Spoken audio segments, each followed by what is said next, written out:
So now let's see how we can work around with the recursive transform effect inside of GIMP. So in order to work around with recursive transform effect, first of all, you need to go around under filters right here, and then around over here under a map right here, you can see that recursive transform is an option. So if I were to go around and do that, I can get some handles, as you can see right here, and I can simply go around and pull this out. And as I do, you can see that it is recursive right here. It's repetitive right here, as you can see right here. And there are three recursiveness right here. You can go around and change around the iterations right here, just like this, and add in more as well, just like this. You can go around and change this out, as you can see right here.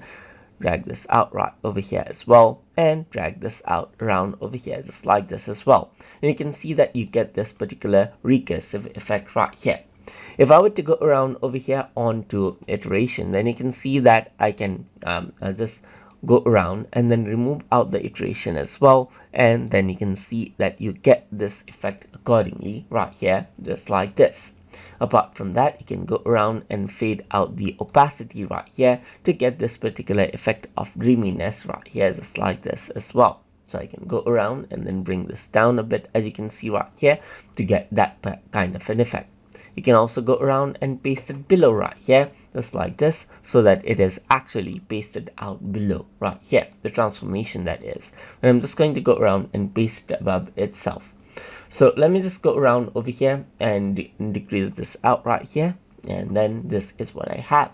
So apart from that, you can also choose around the resampling method right here according to how you want, and then you can also go around and change around the blending mode right here for the effect right here, just like this as well. So that that is what you have.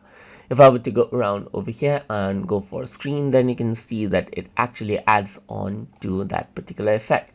So besides that, you can see that you also have the on canvas controls, which you can turn off, and then you can only work around with what you have right here, or you can turn it on right here so that you have the on camera controls right here, just like this. So you can go around and click and drag it out, and that is what you have. So if I were to go around around over here, just like this, and this is what you have right here.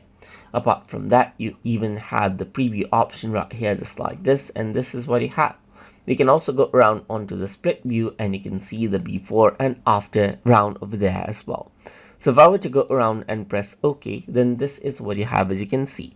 And that is how you can work around with the recursive transform effect inside of GIMP. So I hope you guys learned something as always. And as always, please like, comment, share, and subscribe.